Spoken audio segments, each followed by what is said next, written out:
حضرت حسین بے انتہا سخی تھے. اس دور میں جو سید ہوا کرتے تھے نا آل رسول، اتنی سخاوت ہوتی تھی کہ ان کی سخاوت کی مثالیں بیان کی جاتی تھی.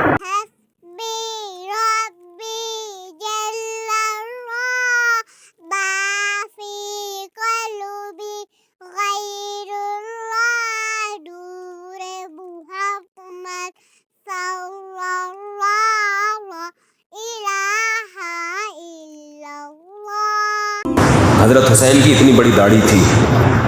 کتنے لوگوں کی داڑھی ہیں بڑی؟ حضرت حسین بے انتہا سخی تھے. اس دور میں جو سید ہوا کرتے تھے نا آل رسول، اتنی سخاوت ہوتی تھی کہ ان کی سخاوت کی مثالیں بیان کی جاتی تھی. حضرت حسن رضی اللہ تعالیٰ عنہ اتنے سخی تھے کہ ایک مرتبہ آپ نے باغ میں دیکھا کہ ایک غلام کھانا کھاتا ہے، ایک نوالا خود کھاتا ہے، ایک نوالا کتے کو کھلاتا ہے، اپنے کھانے میں سے آدھا اس کو دے رہا ہے. تو حضرت حسن نے پوچھا کہ یہ کیوں کر رہے ہیں؟ اس نے کہا مجھے شرم آتی ہے کہ میں ایک جانور کے سامنے کھانا کھا رہا ہوں اور یہ بیچارہ للچائی کی نظروں سے میرے سامنے دیکھ رہا ہے. غیرت مند لوگ تھے نا. حضرت حسن کو خیال آیا کہ جب یہ غلام ہو کے اتنا غیرت مند ہے کہ آدھی روٹی کی سخاوت کر کے کس پہ خرچ کر رہا ہے؟ جانور. تو ہم تو آل رسول میں سے ہیں، ہم تو نبی کے نواسے ہیں. حضرت حسن رضی اللہ تعالیٰ نے اس غلام سے کہا کہ تیرا مولا کہاں ہے، جس کا یہ باغ ہے اور جس کا تو غلام ہے؟ اس نے بتایا. تو مولا سے کہا کہ اس کی قیمت لگاؤ. یہ غلام بہت مہنگے ہوا کرتے تھے اور اس کو پتہ بھی تھا کہ سامنے خریدار حضرت حسن ہے، ان کو تو جتنے بھی بول لگا دو یہ دے دیں گے پیسے. تو اس نے بتایا اتنی قیمت. فوراً غلام خریدا، آزاد کر دیا اسی وقت. اور پھر کہا یہ باغ کی ویلیو بتا اب کتنی ہے؟ اس نے بتایا جی اتنی. باغ بھی اسی وقت خریدا اور غلام کو وہ باغ ہبہ کر دیا. پہلے زمانے میں اس قسم کی چیزوں کو کیا کہا جاتا تھا؟ سخاوت. آج جو سخاوت ہے جس سے حاتم تائی بھی شرما جائے وہ یہ ہوتا ہے کہ وائپر کسی نے صاف کیا گھنٹہ لگا کے نا آپ کی گاڑی پہ، جب آپ کی گاڑی سگنل پہ رکی تو غریب سا بچہ آیا، 1 گھنٹہ لگا کے اس نے سرف ورف لگا کے صاف کیا. آپ نے 5 روپے کا سکہ آج کل چل رہا ہے 10 روپے کا چل رہا ہے، 5 کا بھی ہے. تو وہ تلاش کیا، وہ لگا کے اس کو دیا اور حاتم تائی کی برزخ میں نیندیں اڑا دی. اور یہ بھی اس لیے کیا کہ کسی پیر صاحب نے بزرگ نے کہا ہوا تھا کہ صدقے سے بلائیں ٹلتی ہیں. تو 5 روپے میں کیا بلائیں ٹلیں گی بھائی؟ 5 روپے میں ٹھیک ہے، صدقہ نہ کرنے سے یہ بھی بہتر ہے. تو پہلے جو سخاوت ہوا کرتی تھی وہ بہت زیادہ ہوتی تھی. آج کل وہ سخاوتیں نہیں ہیں. پہلے تو پورے باغ گفٹ کر دیے گا. وہ ہے نا حضرت ابو طلحہ انصاری رضی اللہ تعالیٰ عنہ، قرآن کی آیتیں نازل ہوئیں لن تنالوا البر حتى تنفقوا مما تحبون. تم نیکی کی حقیقت کو اس وقت تک نہیں پہنچ سکتے جب تک محبوب چیز صدقہ نہ کرو. محبوب چیز اسلام میں نیکی جو ہے نا صدقہ ہے. تو صحابی آ گئے، یا رسول اللہ نے کہا ہے کہ سب سے محبوب چیز صدقہ کرو. تو میرا باغ ہے. باغ پراپرٹی کو کہتے ہیں، زمین. یا رسول اللہ وہ میں صدقہ کرنا چاہتا ہوں. آپ نے فرمایا بخن ذاک مال رابح. واہ واہ، یہ تو بڑا قیمتی مال لے آئے تم بھائی. تو آپ نے ان کو مشورہ دیا اپنے چچا کے بیٹوں کو دے دو. کس کو دے دو؟ جو لوگ بھی کوئی ٹرسٹ ہے ان کا، یا لوگ ان کے ساتھ تعاون کرتے ہیں غریبوں کو دینے کے لیے، اگر کوئی ان کے پاس رقم لے کر آئے نا کہ یہ زکوٰۃ کی رقم کہاں دوں، فوراً کہے گا بھائی مجھے دو، میں صحیح جگہ پہنچا دوں گا. ہوتا ہے نا، ہر آدمی چاہتا ہے بھائی کہاں آئے میرے پاس.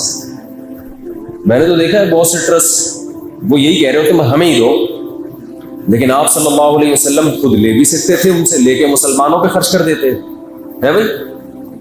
آپ لے کے بیت المال میں جمع کرا دیتے، چلو بھی کسی کے کام آئے گا. آپ نے فوراً فرمایا اپنے چچا کے بیٹوں کو جا کے دے دو، گفٹ دے دو. اس سے پتہ چلتا ہے دیکھو ہمارے نبی کیسے، اللہ نے آپ کے دل سے مال کی کوئی لالچ نہیں، یہ بھی نہیں کہ میری جیب سے لوگوں میں جائے، کچھ بھی نہیں. اتنا اتنا قیمتی مال کیا فرما رہے ہیں اپنے چچا کے بیٹوں. کہتے ہیں لیڈر جو ہے نا، لیڈر کامیاب لیڈر وہی ہوتا ہے جس میں قربانی کا جذبہ ماتحتوں سے زیادہ ہو، اپنی ذات کو بالکل بھلا دے. حالانکہ نبی اگر لیتے تو اپنے لیے تھوڑی لے رہے تھے، وہ بھی دوسروں کے لیے لیتے نا. اسلام فرمائے ڈائریکٹ جا کے چچا کے بیٹوں. آج عام طور پر یہ جذبہ نظر نہیں آتا. اگر کوئی آپ سے آ کے مشورہ لینا، میرے پاس 1 کروڑ روپے ہیں، میں ہدیہ یا صدقہ دینا چاہتا ہوں، بتاؤ کون؟ وہ کہے گا میں ہوں.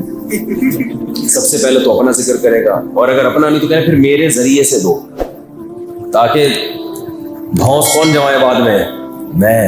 وہ اس کا نام تھوڑی آئے گا جس نے دیا ہے، نام آئے گا ہمارا. وہ تو یہ لوگوں میں ہوتا ہے.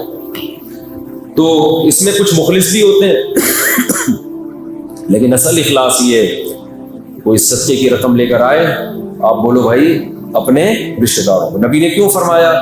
اس لیے کہ اسلام کا ایک بہت اہم حکم ہے رشتہ داری جوڑنا. کیا حکم ہے؟ تو آپ نے عمل کر کے دکھایا. بھائی اپنے چچا کے بیٹوں کو دو گے، جب وہ باغ دیں گے اپنے چچا کے بیٹوں کو، تو چچا کے بیٹوں میں کبھی بغض، غیبت، بہتان ہوگا؟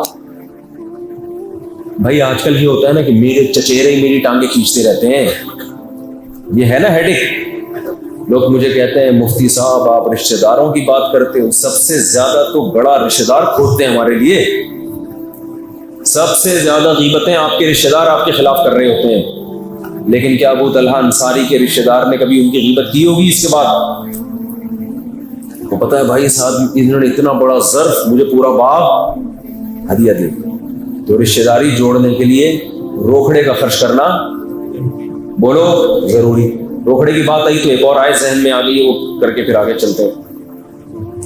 ان چیزوں سے آج نا لوگ ہٹ گئے ہیں. بس محرم میں یہ کر لو، ربیع الاول میں یوں کر لو. ابھی ربیع الاول میں الگ سیٹ اپ شروع ہو جائے گا. عمل زیرو. عمل کیا ہے؟ عمرہ بھی ایک انٹرٹینمنٹ بن چکا ہے. میں بڑے فخر سے بتاتا تھا کہ پاکستانی سب سے زیادہ عمرہ کرتے ہیں. کسی نے کہا زیادہ فخر نہ کرو، کرپشن سب سے زیادہ کہاں ہے؟ بولو وہ کون سا؟ یعنی یہ بھی نہیں یقین ہوتا کہ کم وقتی حلال پیسوں سے عمرہ کر بھی رہے کہ نہیں کرنا. ایک مسجد کمیٹی کا ممبر پیسے کھا گیا تھا، فوراً عمرہ کرنے گیا ہے. Once upon a time. ایک عجیب عجیب چیزیں ہو رہی ہیں مارکیٹ میں. ایک آدمی، یہ سارے سچی مچی کے واقعات ہیں یہ جو میں دیکھ رہا ہوں. ایک گھر میں کیا کہانی ہوئی، دیور اور بھابھی میں محبت ہوئی. کم بخت بھابھی کو عدالت سے خلا دلوایا، بھابھی کو وہی ایک طرفہ خلا. علماء فتویٰ دے رہے ہیں یہ حرام ہے، یہ خلا نہیں ہے، نہیں کوئی پتہ.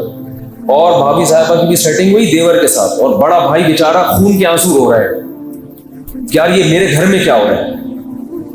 ہمیں بھی اطلاع ملی، ہم نے بھی ان کو سمجھایا یہ وہ. تو پھر میں نے کہا کہ بھائی وہ ہیں کہاں دونوں؟ کہہ رہے عمرے پہ گئے.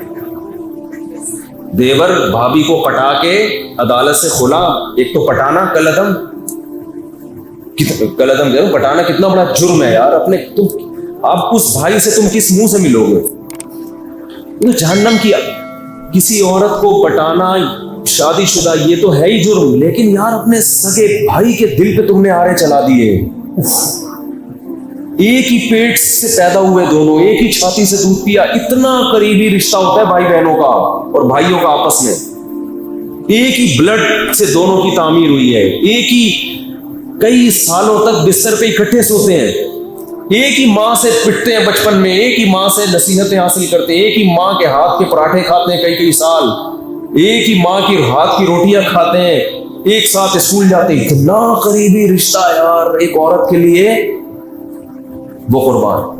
جو آدمی ہوس کا مریض ہے نا، اپنی خواہشات کو لگام نہیں دیتا، اس سے کبھی کوئی خیر کی توقع نہیں رکھنی. اگر عشق ہو بھی گیا تھا، کہتا بھائی یہ مجھے اپنی چاہت پوری کرنے کی اجازت نہیں ہے، ختم، اس کو کچلنا ہے، ختم کرنا ہے.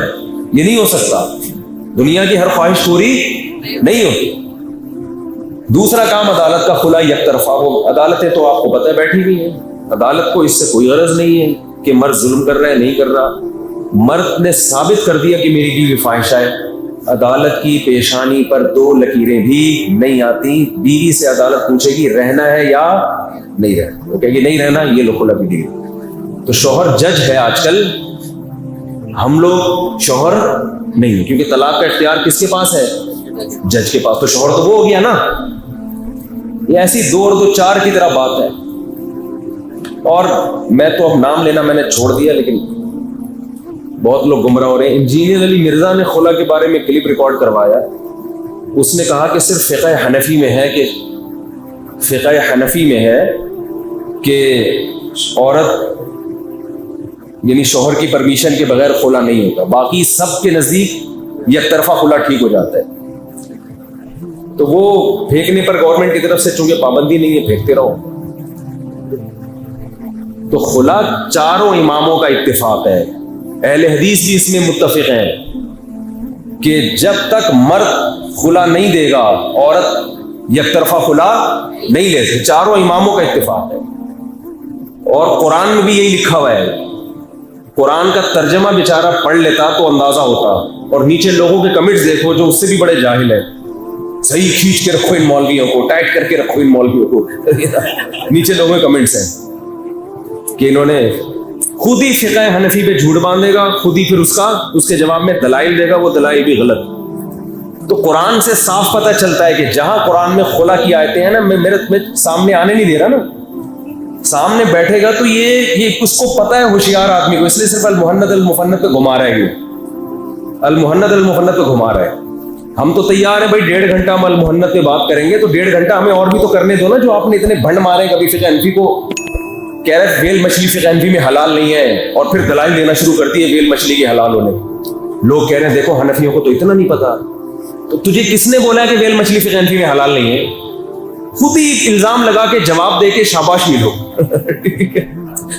اور نیچے لوگ کمنٹس تو اتنے بھنڈ ہیں، اس کے آخری دن ہوگا زندگی کا جس دن یہ میرے ساتھ بیٹھ گیا. ٹینشن سے اگلے لمحے مر جائے گا. یہ صحیح ہے نا، اس لیے نہیں بیٹھ رہا.